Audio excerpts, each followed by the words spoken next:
Bismillahirrahmanirrahim. Assalamualaikum warahmatullahi wabarakatuh. Alhamdulillahirabbil alamin wa asyhadu an la ilaha illallah wahdahu la syarika lah wa asyhadu anna Muhammadan abduhu wa rasuluh. Allahumma shalli ala Muhammadin wa ala ali Muhammad kama shallaita ala Ibrahim wa ala ali Ibrahim innaka Hamidum Majid.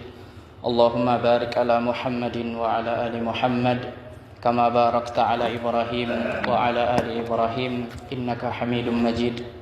Allahumma 'allimna ma yanfa'una wanfa'na bima 'allamtana wa zidna 'ilman wa aslih lana sya'nana kullah wa la takilna ila anfusina tarfata 'ain. Amma ba'd. Ma'asyiral hadirin jamaah Masjid An-Nur rahimani wa rahimakumullah. Segala puji hanya milik Allah Subhanahu wa taala. Kembali kita dapat berkumpul di antara waktu ba'da maghrib hingga menjelang salat Isya. Kita bisa duduk di salah satu dari rumah Allah Subhanahu wa taala dalam rangka mengadakan majelis ilmu agama, di mana di dalamnya dibacakan ayat-ayat Allah Subhanahu wa taala, disampaikan hadis-hadis Nabi Muhammad sallallahu alaihi wa ala alihi wasallam. Tidak lain tujuannya untuk kita sama-sama belajar agar memahami agama Allah Subhanahu wa taala dengan sebenar-benarnya. Datang dalam sebuah hadis dari sahabat Muawiyah bin Abi Sufyan radhiyallahu anhuma, Rasulullah sallallahu alaihi wasallam bersabda, "Man yuridillahu bihi khairan yufaqihu fid din." Barang siapa yang dikehendaki oleh Allah kebaikan baginya, maka Allah akan jadikan dia faham dalam urusan agama. Dari hadis ini kita bisa mengambil kesimpulan kebalikannya. Artinya barang siapa yang tidak dikehendaki kebaikan oleh Allah baginya, maka Allah akan buat dia tidak memahami agama Allah Subhanahu wa taala. Kemudian ma'asyiral hadirin rahimani wa rahimakumullah, pada malam hari ini kita kembali melanjutkan pembahasan kita terkait dengan kitab Hukukun Da'at Ilaihal Fitrah wa Qarraratha Asy-Syari'ah. Hak-hak yang dituntut oleh fitrah dan ditetapkan oleh syariat Islam yang wajib untuk kita tunaikan hak-hak ini kepada pihak-pihaknya. Pada pertemuan yang lalu kita sudah membahas hak yang pertama, yakni hak Allah Subhanahu wa taala. Pada malam hari ini insyaallah kita akan membahas secara ringkas berkaitan dengan hak kedua, yakni hak Rasulullah sallallahu alaihi wa ala alihi wasallam. Kata Syekh Muhammad bin Shalih Al-Utsaimin rahimahullah di dalam kitabnya Al-Haqqus Tsani Haqqu Rasulillah sallallahu alaihi wa ala alihi wasallam. Hak yang kedua yang wajib untuk kita tunaikan dan kita penuhi adalah hak Rasulullah sallallahu alaihi wa ala alihi wasallam. Kita sebagai seorang muslim yang sudah mengucapkan, sudah mengikrarkan asyhadu anna Muhammadan abduhu wa rasuluhu, tentu tidak hanya sebatas lisan saja. Ada poin-poin lain yang wajib untuk kita penuhi berkaitan dengan kebenaran akan syahadat yang kita ucapkan. Maka pada malam hari ini akan dibahas beberapa hak Rasul sallallahu alaihi wasallam. Sebelum kita membahas lebih lanjut berkaitan dengan hak Rasulullah sallallahu alaihi wasallam, yang lebih penting untuk kita ketahui sebagai dasar adalah siapa Rasulullah sallallahu alaihi wasallam itu.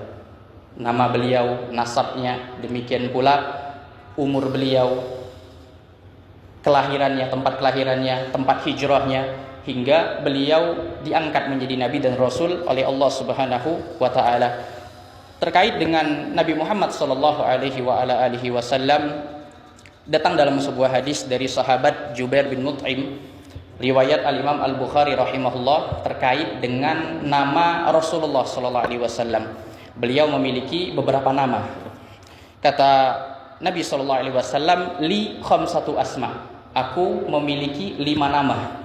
Ana Muhammad wa Ahmad wa anal mahi alladhi yamhullahu bil kufr wa anal hashir alladhi yuhsyarun nas ala qadami wa anal aqib. Kata Nabi sallallahu alaihi wasallam, aku adalah Muhammad yang pertama. Kemudian aku adalah Ahmad. Terkait nama Ahmad, datang di dalam Al-Quran disebutkan oleh Nabi Isa alaihi salam di dalam surat As-Saff. Allah Subhanahu wa taala berfirman, "Wa idz qala Isa bin Maryam, ya bani Israil, inni Rasulullah ilaikum Kata Nabi Isa, wahai Bani Israel, sesungguhnya aku adalah Rasul Allah, utusan Allah, bukan anak Allah kepada kalian. Musaddiqan lima baina yadayya minat Taurat. Aku diutus untuk membenarkan kitab Taurat sebelumku, ini yang dibawa oleh Nabi Musa alaihi salam. Wa mubasysyiran bi rasulin ya'ti min ba'di ismuhu Ahmad, dan aku memberikan berita gembira akan datangnya seorang rasul setelahku bernama Ahmad, yakni Nabi Muhammad sallallahu alaihi wa ala alihi wasallam. Kemudian terkait nama ketiga, Nabi SAW katakan, aku adalah Al-Mahi. Al-Mahi maknanya yang mana Allah hapuskan kekufuran dengan sebab diutusnya aku. Dengan diutusnya Nabi, beliau mendakwahkan tauhid, mengajak umat untuk beribadah kepada Allah Jalla wa Ala, mengentaskan kekufuran dan kesyirikan, peribadahan kepada selain Allah Subhanahu wa taala. Kemudian nama yang keempat dari Nabi SAW adalah Al-Hashir, yang mana maknanya manusia akan dikumpulkan di hari kiamat nanti setelah beliau diutus sebagai nabi terakhir. Kemudian nama yang kelima dari Nabi SAW adalah Al-Aqib. Al-Aqib maknanya tidak ada lagi nabi yang datang setelah beliau. Ketika kita katakan tidak ada lagi nabi yang datang setelah beliau, meliputi makna tentu tidak ada lagi rasul yang datang setelah beliau, karena setiap rasul sudah pasti seorang nabi. Kemudian ada lagi nama-nama yang lain atau sifat-sifat yang lain yang ada pada Nabi Muhammad SAW, seperti misalnya beliau disebut sebagai Nabiut Taubah, nabi yang senantiasa bertaubat kepada Allah. Demikian pula Nabiur Rahmah, nabi yang menebar rahmat, kasih sayang kepada umat manusia. Demikian pula beliau disebut sebagai Nabiul Malhamah, nabi yang berperang, berjihad di jalan Allah Subhanahu wa taala. Kemudian ada lagi nama-nama lain yang disebutkan oleh para ulama, seperti Al-Imam An-Nawawi rahimahullah menambahkan seperti nama Toha. Demikian pula Yasin, meskipun ada perselisihan di kalangan para ulama. Ada yang mengatakan ini bukan nama Nabi, tapi sekedar awal dari dua surat yang ada di dalam Al-Quran. Kemudian ma'asyarul hadirin rahimani wa rahimakumullah, Nabi Muhammad SAW adalah Sayyid anak cucu Adam. Beliau adalah pemimpin penghulu anak cucu Adam. Dalam sebuah hadis Nabi SAW bersabda, ana sayyidu waladi Adam wala fakhr. Aku adalah sayyid, penghulu, pemimpin anak cucu Adam, dan aku tidak sombong. Adam faman dunahu minal anbiya tahta liwa'i. Adam dan anak-anak yang datang setelahnya, anak keturunan Adam, akan dibangkitkan di hari kiamat nanti di bawah benderaku. Jadi Nabi Muhammad SAW adalah Sayyid waladi Adam. Kemudian terkait dengan nasab Nabi SAW disebutkan oleh para ulama di dalam kitab sirah mereka. Kami akan sebutkan, mungkin agak panjang, terkait dengan nasab Nabi SAW yang terjaga. Beliau adalah Muhammad bin Abdullah bin Abdul Muttalib bin Hashim bin Abdi Manaf bin Qusay bin Kilab bin Murrah bin Ka'ab bin Lu'ay bin Ghalib bin Fihr bin Malik bin An-Nadr bin Kinanah bin Khuzaimah bin Mudrikah bin Ilyas bin Mudar bin Nizar bin Ma'ad bin Adnan. Adnan sepakat para ulama merupakan keturunan dari Nabi Ismail alaihi salam. Al-Imam Ibnu Katsir rahimahullah di dalam kitabnya Al-Fusul fi Siratir Rasul, demikian pula Al-Imam An-Nawawi di dalam kitabnya Tahdzib As-Sirah An-Nabawiyah menyebutkan adanya ijma, kesepakatan para ulama terkait nasab Nabi sampai ke Adnan. Adnan anak keturunan Nabi Ismail alaihi salam, orang Arab. Kemudian terkait nasab Adnan sampai ke Nabi Adam, kata Al-Imam Ibnu Katsir banyak perselisihan di kalangan para ulama, tidak bisa dipastikan keabsahannya. Untuk dipastikan nama-namanya terjadi perselisihan di kalangan para ulama. Kemudian terkait ibunda Nabi Muhammad SAW adalah Aminah. Aminah bintu Wahab bin Abdi Manaf bin Zuhrah bin Kilab bin Murrah. Jadi bapak dan ibu beliau bertemu di kakek yang bernama Kilab, sama-sama dari Quraisy. Kemudian ma'asyiral hadirin rahimani wa rahimakumullah, Nabi SAW memiliki nama kunyah Abul Qasim. Beliau dipanggil Abul Qasim, artinya bapaknya Al-Qasim, karena anak pertama beliau bernama Al-Qasim. Anak beliau bersama ibunda kita Khadijah bintu Khuwailid radhiyallahu anha. Kemudian Nabi Shallallahu Alaihi Wasallam sudah menjadi seorang yatim ketika beliau masih di dalam kandungan sang ibunda. Ayah beliau Abdullah meninggal dunia. Kemudian Nabi Shallallahu Alaihi Wasallam diasuh oleh sang ibunda hingga berumur 6 tahun. Kemudian Allah panggil ibunda beliau meninggal dunia, diasuh oleh sang kakek terus hingga beliau menjelang umur 40 tahun. Allah jadikan beliau senang untuk menyendiri di dalam sebuah gua untuk menghindari, menjauhi orang-orang Quraisy ketika itu yang mayoritasnya beribadah kepada berhala, menyembah kepada selain Allah Subhanahu wa taala, sehingga beliau sering menghabiskan waktunya di dalam sebuah gua. Ada yang tahu nama guanya, Pak? Gua Hira, insyaallah, barakallahu fikum. Beliau bersendiri di dalam gua Hira beribadah kepada Allah. Bagaimana beliau beribadah? Disebutkan para ulama tentu dengan mentauhidkan Allah sesuai dengan yang beliau ketahui ketika itu, karena memang belum turun wahyu kepada beliau. Ketika beliau sudah berusia 40 tahun, sudah disiapkan oleh Allah Subhanahu wa taala, maka beliau mendapatkan wahyu Al-Qur'an pertama, yakni turun surat Al-Alaq, Iqra bismi rabbikal ladzi khalaq, dan seterusnya sampai ayat kelima, yang dengan itu beliau diangkat menjadi seorang nabi.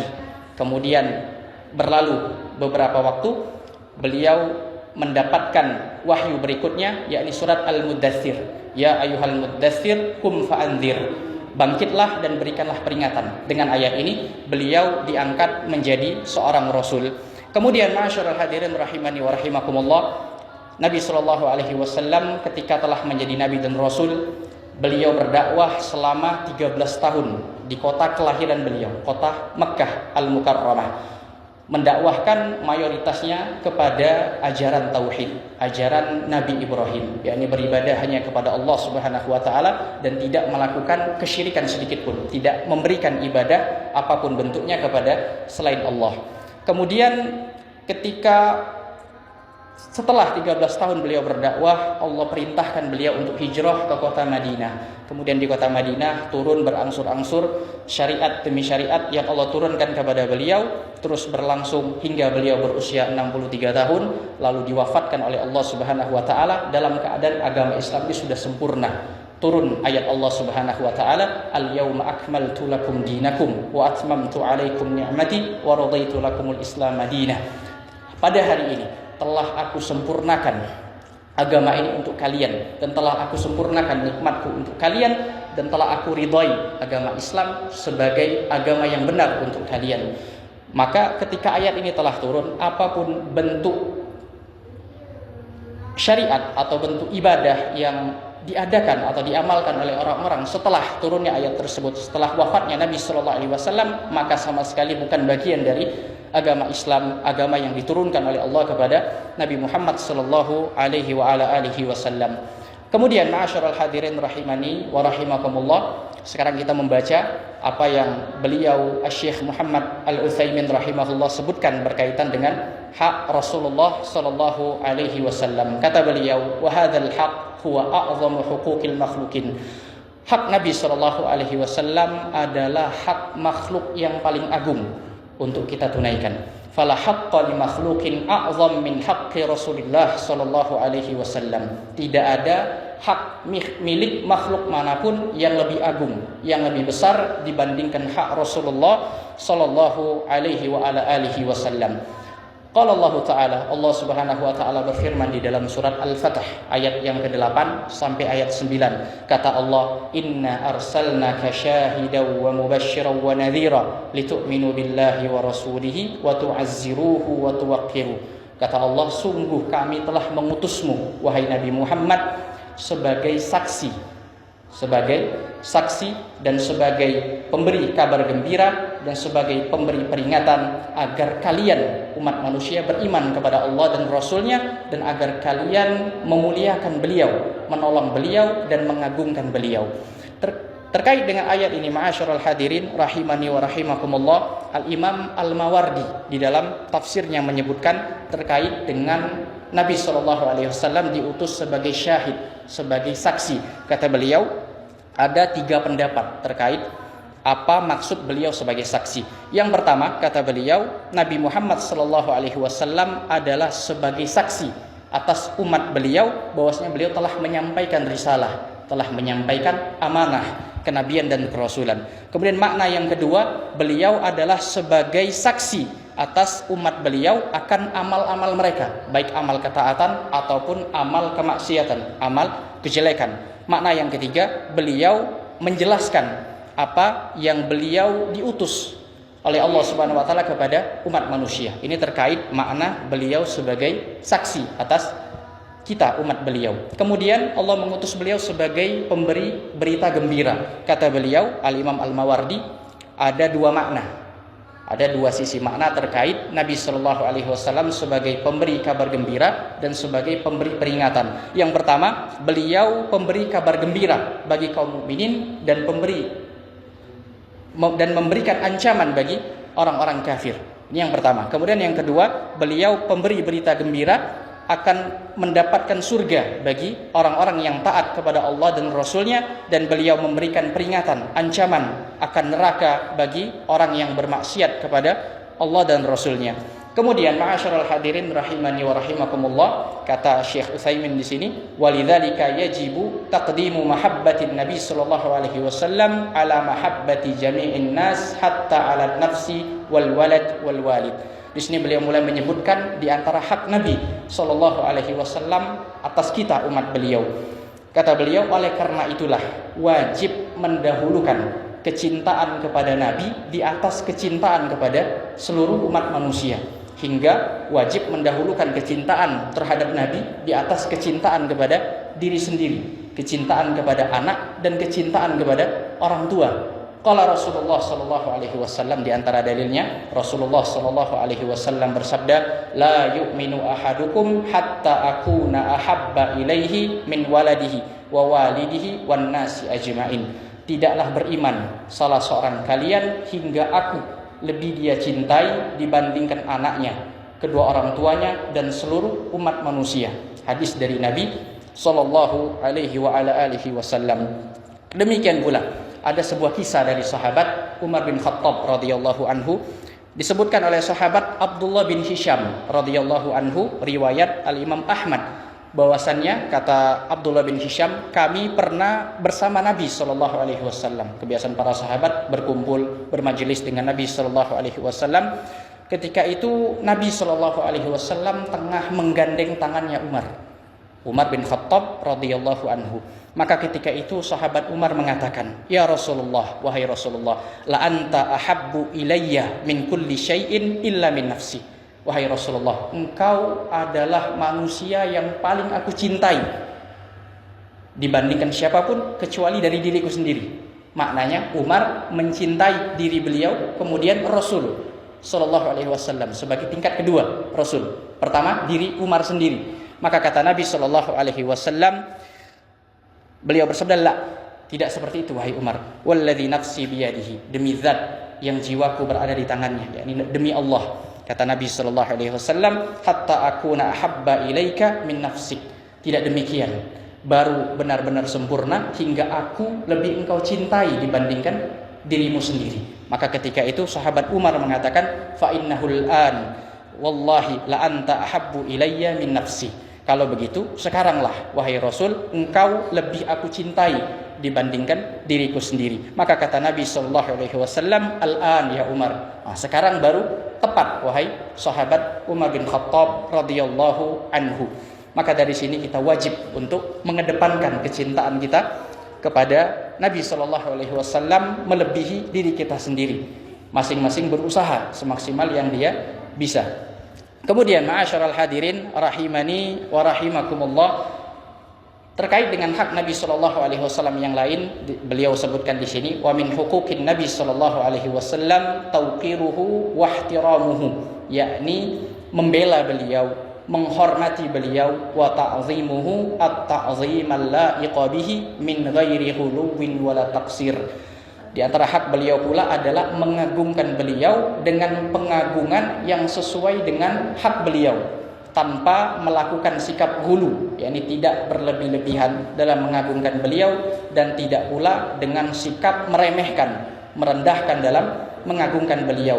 Karena ketika kita bersyahadat asyhadu anna Muhammadan abduhu wa rasuluhu, aku bersaksi bahwasanya Muhammad adalah hamba Allah dan utusan Allah, Rasulullah, maka kata para ulama, beliau adalah abdun la yu'bad wa rasulun la yukadzdzab.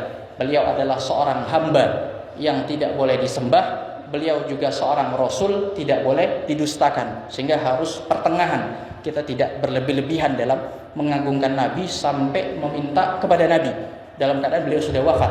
Ini sudah terjatuh dalam kesyirikan kepada Allah Subhanahu wa taala. Kemudian ma'asyiral hadirin rahimani wa rahimakumullah, beliau hendak menjelaskan bagaimana bentuk memuliakan dan mengagungkan Nabi sallallahu alaihi wasallam. Kata beliau, fa tauqiruhu fi hayatihi tauqiru sunnatihi wa syakhsihil karim. Mengagungkan, memuliakan Nabi sallallahu alaihi wasallam ketika beliau hidup, yakni dengan mengagungkan sunnah beliau dan pribadi beliau yang mulia. Ini ketika beliau masih hidup, dan tentunya yang mendapatkan keistimewaan para sahabat radhiyallahu taala anhum wa ardahum. Kemudian kata beliau, wa tauqiruhu ba'da mamatihi tauqiru sunnatihi wa syar'ihil qawim. Kemudian terkait memuliakan Nabi Muhammad sallallahu alaihi wasallam setelah wafatnya beliau adalah dengan memuliakan sunnah beliau dan memuliakan syariat beliau yang lurus. Kita mengimani beliau, membenarkannya, mengamalkan perintahnya, meninggalkan larangannya, dan tidak beribadah kepada Allah Jalla wa'ala kecuali dengan syariat yang beliau bawa, yang beliau ajarkan kepada kita.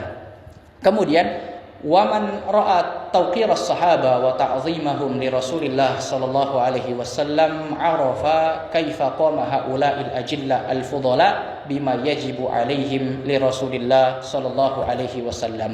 Barang siapa yang melihat, kalau kita sekarang mungkin membaca, barang siapa yang membaca bagaimana para sahabat memuliakan dan mengagungkan Rasulullah sallallahu alaihi wasallam, ini di hadis-hadis bisa dibaca sebagai referensi, maka dia akan mengetahui bagaimana para sahabat itu orang-orang yang mulia, betul-betul menegakkan hak yang wajib bagi Rasulullah sallallahu alaihi wasallam kepada mereka. Diceritakan oleh salah seorang sahabat yang bernama Urwah bin Mas'ud radhiyallahu anhu, yang ketika itu masih dalam keadaan musyrik, masih dalam kesyirikannya. Kata beliau, qala Urwah ibnu Mas'ud li Quraisy hina ma arsaluhu li yufawidhan nabi fi sulhi fi qissatil Hudaybiyah. Sahabat Urwah bin Mas'ud menceritakan kepada orang-orang Quraisy tatkala mereka mengutus Urwah ketika itu masih musyrik untuk berunding mengadakan perjanjian damai bersama dengan Nabi sallallahu alaihi wasallam pada kisah Sulh Hudaybiyah, perjanjian Hudaybiyah yang terjadi pada tahun 6 Hijriah, mana ketika itu Rasul dan para sahabat 1400 sekian berangkat dari Madinah ke Mekah untuk melaksanakan umroh, tidak niat untuk berperang, tetapi oleh orang-orang Quraisy dicegah, dihalangi untuk masuk ke kota Mekah. Terjadi perundingan yang begitu alot sehingga kesimpulannya terlaksana perjanjian damai antara kaum muslimin Nabi sallallahu alaihi wasallam dengan orang-orang Quraisy, mana di antara poinnya tidak terjadi peperangan selama 10 tahun, yang mana ini berdampak besar bagi kaum muslimin, hasil positifnya karena banyak orang yang masuk Islam ketika itu. Singkat cerita, terjadi perundingan. Sahabat Urwah melihat bagaimana muamalah sikap para sahabat dalam memuliakan Nabi sallallahu alaihi wasallam. Kata sahabat Urwah bin Mas'ud, seorang tokoh Quraisy, kata beliau, dakhaltu 'alal muluk Kisra wa Kaisar wan Najasyi. Aku orang yang berkeliling, aku pernah menemui raja-raja dunia ketika itu. Aku pernah menemui Kisra. Kisra itu raja Persia. Aku pernah menemui Kaisar raja Romawi. Aku pernah menemui An-Najasyi. Najasyi gelar raja Habasyah, raja Afrika. Kata Urwah, falam ara ahadan yu'azzimuhu ashabuhu mithla ma yu'azzim ashabu Muhammadan. Kata Urwah, aku belum pernah melihat ada seorang pun yang diagungkan oleh sahabatnya, oleh orang-orang terdekatnya seperti pengagungan sahabat Muhammad kepada Muhammad. Beliau ceritakan lebih lanjut, kana idza amarahum ibtadaru amrahu. Nabi sallallahu alaihi wasallam apabila memerintahkan sesuatu kepada para sahabat, maka para sahabat berlomba-lomba, bergegas untuk melakukan perintah tersebut. Kemudian kata Urwah, wa idza tawadda kadu yaqtatiluna ala wudu'ihi. Dan apabila Muhammad ini telah berwudu, maka para sahabat itu hampir baku hantam, hampir bertengkar satu sama lain untuk memperebutkan air sisa wudu Nabi Shallallahu Alaihi Wasallam, karena memang ada keberkahan. Apa-apa yang merupakan bekas dari Nabi Shallallahu Alaihi Wasallam merupakan barokah yang bisa dimanfaatkan oleh orang lain, dan ini hanya khusus bagi Nabi Muhammad saja Shallallahu Alaihi Wasallam. Tidak ada pada orang yang datang setelah beliau, tidak ada para sahabat, tidak ada pada para wali, bahkan tidak ada pada kiai, ustadz, tidak ada keberkahan. Bekas-bekas mereka ya seperti bekas kita, bekas minum dan seterusnya. Kemudian ma'asyiral hadirin rahimani wa rahimakumullah, kata Urwah melanjutkan ceritanya, wa idza takallam khafadu aswatahum indahu. Dan apabila Muhammad berbicara, menyampaikan ucapannya, maka para sahabat merendahkan suara mereka di sisi beliau. Wa ma yuhidduna ilaihi an-nazar ta'ziman lahu. Dan tidak ada dari kalangan para sahabat yang menajamkan pandangannya melihat Nabi Sallallahu Alaihi Wasallam dalam rangka pengagungan kepada beliau. Demikian pula ma'asyiral hadirin rahimani wa rahimakumullah, Allah Subhanahu wa taala berfirman di dalam surat Al-Hujurat ayat yang kedua, kata Allah, ya ayyuhalladzina amanu la tarfa'u aswatakum fawqa sautin nabi. Wahai orang-orang yang beriman, janganlah kalian meninggikan suara kalian di atas suara Nabi. Kata Al-Imam Ibnul Qayyim rahimahullah terkait ayat ini, Allah Subhanahu wa taala melanjutkan, wala tajharu lahu bil qaul. Jangan kalian mengeraskan suara di hadapan Nabi sallallahu alaihi wasallam kajahri ba'dikum li ba'd, seperti ucapan keras kalian kepada sebagian kalian yang lain. Antahbatu a'malukum wa antum la tash'urun, supaya amal kalian itu tidak terhapus, tidak batal dalam keadaan kalian tidak sadar. Di sini disebutkan mengangkat suara melebihi suara Nabi Shallallahu Alaihi Wasallam, ancamannya bisa dihapuskan amalan-amalan seorang hamba. Kata Al-Imam Ibnul Qayyim rahimahullah, kalau sekedar mengangkat suara saja di atas suara Nabi Shallallahu Alaihi Wasallam, efek dahsyatnya bisa menghapus amalan. Kata beliau, bagaimana dengan orang yang mengedepankan pendapat orang lain, ajaran orang lain di atas hadis Nabi Shallallahu Alaihi Wasallam, di atas apa yang beliau ajarkan? Tentu balasannya lebih buruk lagi, lebih jelek lagi, dan lebih dahsyat lagi. Kemudian ma'asyiral hadirin rahimani wa rahimakumullah, kata beliau di sini, hakadza kanu yu'azzimunahu radhiyallahu anhum ma'a ma jabalahu Allahu alaihi minal akhlaqil karimah. Demikianlah bagaimana para sahabat mengagungkan Nabi sallallahu alaihi wasallam terkait pribadi beliau, di samping memang Allah Subhanahu wa taala sudah tanamkan pada diri Nabi Shallallahu Alaihi Wasallam memiliki akhlak-akhlak yang mulia, akhlak-akhlak yang luhur. Allah Subhanahu Wa Taala berfirman, wa innaka la'ala khuluqin azim. Sungguh wahai Muhammad, engkau memiliki akhlak yang luhur, akhlak yang mulia. Kemudian kata beliau di sini, di samping beliau Nabi Shallallahu Alaihi Wasallam memiliki akhlak yang mulia, walinil janib. Beliau memiliki sifat pribadi yang lembut, yang santun, wasuhulatin nafas, dan jiwa yang lapang, mudah memaafkan orang lain. Walau kana faddan ghalidhan lan faddu min haulihi. Seandainya beliau adalah orang yang kasar, lagi berhati keras, kaku, tentu para sahabat akan lari dari beliau sallallahu alaihi wa ala alihi wasallam. Di antara kelembutan akhlak Nabi sallallahu alaihi wa ala alihi wasallam dalam sebuah kisah yang mungkin sudah kita dengar bersama terkait dengan orang Arab Badui. Ketika itu Nabi SAW berkumpul dengan para sahabat dalam suatu majelis di dalam Masjid Nabawi. Tiba-tiba datang seorang Arab Badui, Arab pedalaman yang tidak mengerti adab-adab yang baik. Datang masuk ke dalam masjid, menuju ke bagian sudut masjid, kencing di situ. Para sahabat ketika melihat kejadian ini, respon mereka karena kecemburuan agama mereka, marah, menghardik, hendak menyikat orang Arab Badui ini. Tetapi Nabi SAW menahan para sahabat, ya, tahan, sabar, selesaikan hajatnya dulu. Karena memang dijelaskan para ulama, kalau orang Arab Badui ini langsung disikapi ketika itu, mudaratnya diantaranya ada dua hal. Yang pertama, dia lagi kencing misalnya, dihardik atau ditarik oleh para sahabat yang lain, bisa berceceran kemana-mana. akan menajiskan banyak area masjid. Kemudian mudarat yang kedua terkait dengan Arab Badui itu sendiri. Karena memang orang kalau lagi kencing, lagi keluar, tiba-tiba disuruh untuk berhenti, itu sakitnya luar biasa. Maka di sini bentuk kelembutan Nabi Shallallahu Alaihi Wasallam ketika orang Arab Badui ini sudah menyelesaikan hajatnya dipanggil. Kata Nabi baru dijelaskan bahwasannya tidak sepantasnya dilakukan hal yang seperti ini di dalam masjid, karena masjid itu tempat untuk beribadah kepada Allah, tempat untuk zikrullah, untuk membaca Al-Quran, tempat yang suci. Maka ketika Arab Badui ini mendengarkan pengajaran dan akhlak yang mulia dari Nabi Shallallahu Alaihi Wasallam, di situ dia berdoa, ya Allah rahmatilah aku dan Muhammad saja. Dia tidak mendoakan para sahabat yang lain yang marah kepada Arab Badui. Maka kata Nabi SAW, engkau telah menyempitkan sesuatu yang luas. Artinya engkau telah berdoa akan rahmat Allah yang luas, engkau sempitkan kepada kita berdua saja. Ini diantara bentuk gambaran kelembutan Nabi kita Muhammad Sallallahu Alaihi wa ala alihi Wasallam.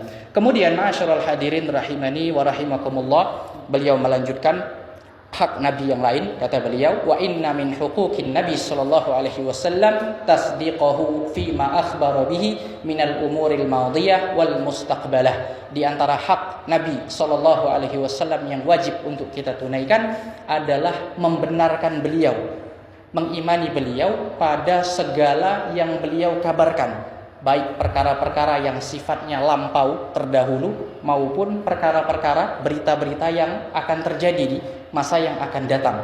Kalau kabar-kabar yang terdahulu seperti misalnya dalam hadis beliau menyebutkan tentang kisah para nabi, kisah umat-umat terdahulu yang diazab dan seterusnya, maka kita imani, kita benarkan sebagai suatu kebenaran yang diucapkan dari lisan Nabi sallallahu alaihi wa ala alihi wasallam. Kata Allah, "Wa ma la yantiqu 'anil hawa in huwa illa wahyun yuha." Muhammad itu tidak berucap dari lisannya sendiri. Tidaklah yang dia ucapkan itu melainkan wahyu yang diberikan Allah kepadanya. Kemudian terkait perkara-perkara yang akan terjadi di masa yang akan datang, seperti beliau misalnya memberitakan tentang kejadian yang akan terjadi pasca wafatnya beliau, kita imani sebagai suatu kebenaran. Demikian pula berita-berita beliau tentang fase setelah datangnya kematian, perkara-perkara akhirat, dibangkitkannya manusia, dihisapnya mereka, ditimbang amalan mereka, demikian pula peristiwa sirat dan seterusnya, kita imani sebagai kebenaran dari Nabi sallallahu alaihi wa ala alihi wasallam. Kemudian kata Asy-Syaikh Ibnu Utsaimin di sini, wamtithala ma bihi amar. Di antara hak Nabi yang lain adalah melakukan segala yang beliau perintahkan. Ya, segala yang beliau perintahkan, baik perkara yang wajib maupun perkara yang sunnah, kita berupaya untuk melakukan apa yang datang dari Nabi sallallahu alaihi wa ala alihi wasallam. Kemudian wajtinaba ma anhu naha wa zajar, dan menjauhi segala yang beliau larang, yang beliau cerca, yang beliau celah, kita jauhi, kita tinggalkan. Allah Subhanahu wa taala berfirman, "Wa ma atakumur rasulu fakhudhuhu wa ma nahakum anhu fantahu." Apa saja yang Rasul bawa kepada kalian, ambillah, amalkan, implementasikan dalam kehidupan kalian, dan apa saja yang beliau larang, maka tinggalkan. Ya, sehingga kita dalam beragama ini wajib kita merujuk kepada Al-Quran, demikian pula kepada hadis-hadis Nabi Sallallahu Alaihi wa ala alihi Wasallam. Ini juga merupakan bantahan bagi sebagian pihak yang mengklaim untuk mencukupkan diri dengan Al-Quran saja. Ya, kita katakan orang-orang yang seperti ini dia tidak bisa membaca Al-Quran dengan baik, karena sudah jelas di dalam Al-Quran banyak perintah Allah yang memerintahkan kita untuk merujuk kepada hadis-hadis Nabi Sallallahu Alaihi wa ala alihi Wasallam. Demikian pula rincian-rincian terkait sholat, terkait zakat dan seterusnya kita dapati di dalam hadis-hadis beliau Sallallahu Alaihi wa ala alihi Wasallam. Kemudian di antara hak Nabi Sallallahu Alaihi Wasallam yang lain, kata beliau di sini, wal iman bi anna hadiyahu akmalul haji. Kita beriman bahwasanya petunjuk Nabi Sallallahu Alaihi Wasallam adalah petunjuk yang paling sempurna. Wa syari'atahu akmalus syara'i, dan syariat yang beliau bawa adalah syariat yang paling sempurna. Wa alla yuqaddam 'alaiha tasyri'un aw nizamun mahma kana masdarahu, dan kita tidak mendahulukan di atas syariat beliau aturan-aturan atau sistem-sistem buatan manusia apapun sumbernya. Jadi kita wajib untuk mendahulukan syariat dan petunjuk yang beliau bawa. aturan-aturan yang beliau bawa, yang mana kalau diamalkan dengan sebenar-benarnya akan tercipta stabilitas negara yang baik. Demikian pula bagi kehidupan masing-masing kaum muslimin. Qala ta'ala, di sini beliau membawakan ayat di dalam surat An-Nisa ayat yang ke-65. Allah Subhanahu wa taala berfirman, "Fala wa rabbika la yu'minun hatta yuhaqqimuka fima syajara bainahum." Kata Allah, demi Rabbmu, yakni demi Allah, mereka manusia tidak akan beriman hingga mereka menjadikanmu, wahai Muhammad, sebagai hakim yang memutuskan perselisihan di antara mereka. Tsumma la yajidu fi anfusihim harajan mimma qadaita wa yusallimu taslima. Kemudian mereka tidak mendapati rasa berat, rasa ganjil pada diri-diri mereka terkait hukum yang diputuskan oleh Nabi sallallahu alaihi wasallam, dan mereka menerima dengan lapang dada.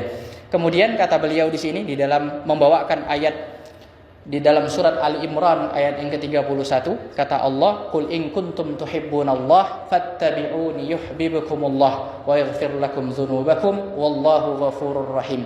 Kata Allah memerintahkan kepada Nabi Muhammad sallallahu alaihi wasallam, katakanlah wahai Rasul kepada umat manusia, apabila kalian mencintai Allah dengan cinta yang tulus, cinta yang jujur, maka ikutilah aku. Dan ikuti Nabi Muhammad sallallahu alaihi wasallam, niscaya Allah akan mencintai kalian. Ini Allah akan membalas cinta kalian kepada Allah Subhanahu wa taala, dan Allah akan ampuni dosa-dosa kalian. Allah Maha Pengampun lagi Maha Penyayang. Di sini Allah sebutkan ada dua keutamaan bagi orang yang memang betul-betul merealisasikan, membuktikan kenyataan dari klaim dia yang cinta kepada Allah dengan mengikuti Nabi Muhammad sallallahu alaihi wasallam. Keutamaan tersebut adalah Allah akan mencintainya dan Allah akan hapuskan dosa-dosanya. Kemudian ma'asyiral hadirin rahimani wa rahimakumullah, di antara hak Nabi sallallahu alaihi wasallam yang lain, kata beliau di sini, wa min huquqin Nabi sallallahu alaihi wasallam ad-difa' an syari'atihi wa hadihi bima yastati'ul insan min quwwah bihasabi ma tatatallabuhu al-halu minas silah. Hak Nabi SAW yang lain adalah membela syariat dan petunjuk beliau sesuai dengan kemampuan seseorang dan sesuai dengan kondisi yang menuntut dia. Artinya di sini kita wajib untuk membela syariat dan petunjuk agama yang dibawa Nabi Muhammad SAW sesuai dengan kemampuan kita masing-masing. Kalau dalam hal ini pemerintah, dia bisa menggunakan tangannya, menggunakan kekuasaannya dalam membela Nabi Shallallahu Alaihi Wasallam. Para dai bisa menggunakan lisannya, ya, berdakwah membela Nabi Shallallahu Alaihi Wasallam. Demikian pula bentuk-bentuk pembelaan yang lainnya secara syar'i kepada Nabi Muhammad Shallallahu Alaihi Wasallam, kepada pribadi beliau maupun syariat yang beliau bawa. Kalau di zaman dulu, di zaman Nabi SAW, ada beberapa orang-orang yang mencela Nabi SAW, maka beliau perintahkan untuk dibunuh, beberapa orang untuk dibunuh, dan dilakukan oleh para sahabat. Karena memang hak Nabi SAW ini begitu besar. Adapun sekarang, kalau kita dapati ada orang yang mencela, menghina Nabi Muhammad SAW, maka kita bisa laporkan kepada pihak yang berwajib, pihak yang berwenang, tidak bergerak sendiri-sendiri, yang justru akan menimbulkan mafsadah, kerusakan yang jauh lebih besar. Kemudian ma'asyiral hadirin rahimani wa rahimakumullah, kata beliau, fa idza kana al-adu yuhajimu bil hujaj wasyubah famudafa'atuhu bil ilmi wa dahdhi hujajihi wa syubahihi wa bayani fasadiha. Apabila musuh agama, musuh Islam, orang yang hendak mencela Nabi Shallallahu Alaihi Wasallam, menyerang dengan menggunakan argumentasi dan syubhat-syubhat. Jadi dia menggunakan lisannya, tidak mengangkat senjata, tapi menggunakan lisannya. Maka kata beliau, maka membela Nabi harus dengan ilmu dan membantah argumentasi musuh-musuh agama dan menjelaskan kerusakannya. Kemudian wa in kana yuhajim bis-silah wal madafi' fa mudafa'atuhu bimithli dzalika. Apabila musuh agama mencela Nabi sallallahu alaihi wasallam atau syariat beliau dengan menggunakan senjata, yakni menyerang, melawan dengan mengangkat senjata, pedang atau yang semisal dengan itu, sesuai dengan perkembangan zaman, maka melawannya, membela Nabi sallallahu alaihi wasallam juga dengan hal yang sama. Tentunya hal yang seperti ini kita wajib untuk sesuai dengan arahan dari pemerintah kita yang sah. Sekali lagi, tidak boleh bergerak sendiri-sendiri dalam hal ini.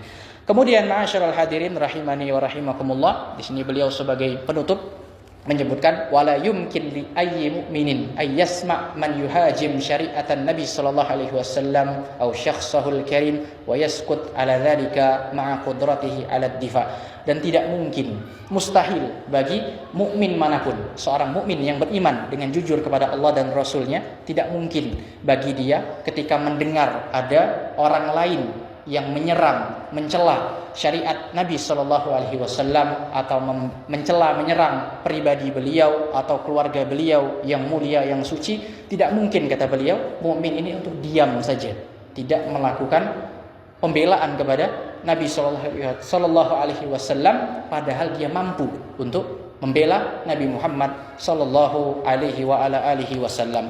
Kemudian, ma'asyiral hadirin rahimani wa rahimakumullah, sebagai hak yang terakhir kami tambahkan di antaranya kepada Nabi Shallallahu Alaihi Wasallam adalah untuk kita bersolawat kepada beliau Rasulullah Shallallahu Alaihi Wasallam. Terkait dengan solawat ini, kita bersolawat kepada beliau yang pertama tentunya dalam rangka mengamalkan perintah Allah Subhanahu wa Ta'ala di dalam Al-Quranul Karim, di dalam surat Al-Ahzab ayat yang ke-56. Allah Jalla wa Ala berfirman, innallaha wa malaikatahu yusalluna 'alan nabi ya ayyuhalladzina amanu sallu 'alaihi wa sallimu taslima. Kata Allah, sesungguhnya Allah dan para malaikatnya bersolawat kepada Nabi. Lalu kemudian Allah seru kaum mukminin, wahai orang-orang yang beriman, bersolawatlah dan ucapkan salam, ucapkan taslim kepada Nabi Muhammad sallallahu alaihi wasallam. Kata para ulama, seperti misalnya seorang tabi'in Abul Aliyah rahimahullah, makna solawat Allah kepada Rasul atau solawat Allah kepada umat manusia, maknanya adalah Allah memuji, Allah sebut nama-nama mereka, Allah banggakan mereka di hadapan para malaikat. Ini makna Allah bersolawat kepada Rasul atau Allah bersolawat kepada manusia yang lain.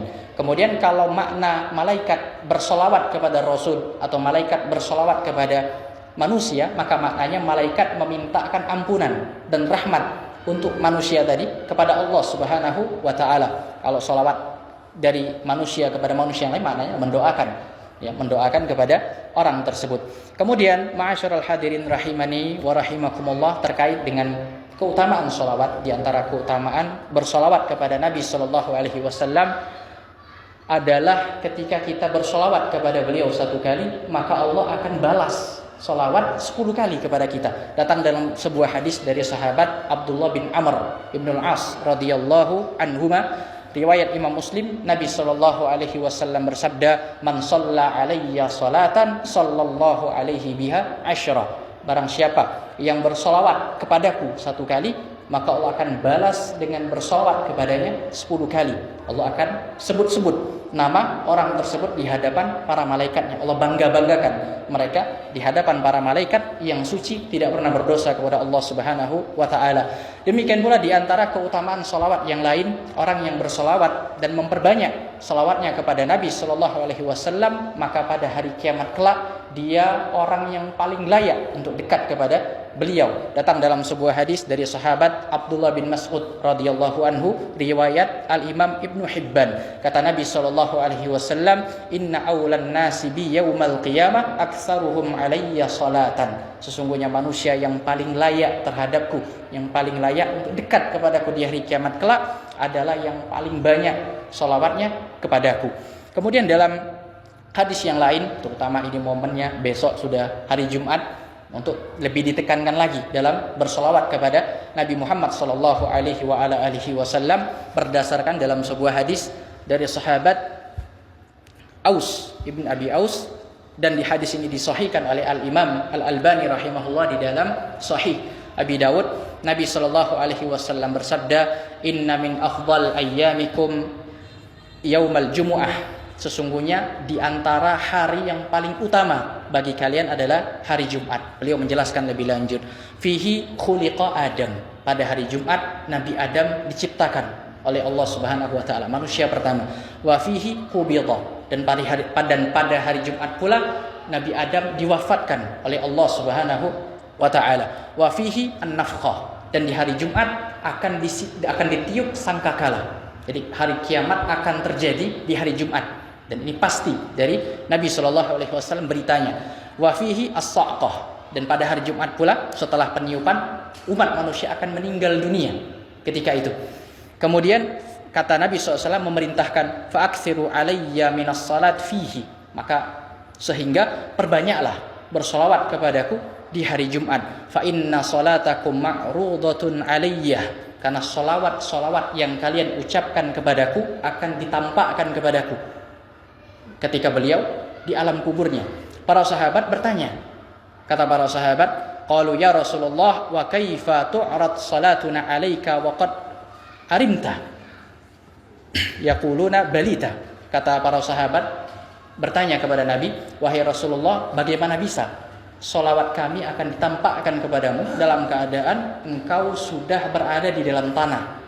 Para sahabat berpemikiran ketika itu bahwasanya jasad yang sudah dikubur akan hancur, akan dimakan oleh cacing dan semisalnya, akan menjadi tulang belulang. Maka kata Nabi SAW menjelaskan, faqala innallaha azza wa jal harrama 'alal ardi ajsadal anbiya, sesungguhnya Allah mengharamkan bagi bumi untuk memakan jasad para nabi, sehingga para nabi ketika mereka sudah meninggal dunia jasad mereka masih utuh sebagaimana ketika mereka meninggal dunia. Ma'asyiral hadirin rahimani wa rahimakumullah, demikian yang dapat kami sampaikan berkaitan dengan hak kedua, hak Rasulullah sallallahu alaihi wa ala alihi wasallam secara ringkas pada malam hari ini. Adapun berkaitan dengan hak berikutnya, hak ketiga, yakni hak terhadap kedua orang tua, akan kita bahas pada pertemuan yang berikutnya insyaallah tabaraka wa taala. Wa akhiru da'wana anil hamdulillahi rabbil alamin. Kita tutup dengan doa kafaratul majlis. Subhanakallahumma wa bihamdika asyhadu an la ilaha illa anta astaghfiruka wa atubu ilaik. Wa sallallahu wasallam ala nabiyyina Muhammad wa ala alihi wa sahbihi ajma'in. Wassalamu alaikum warahmatullahi wabarakatuh.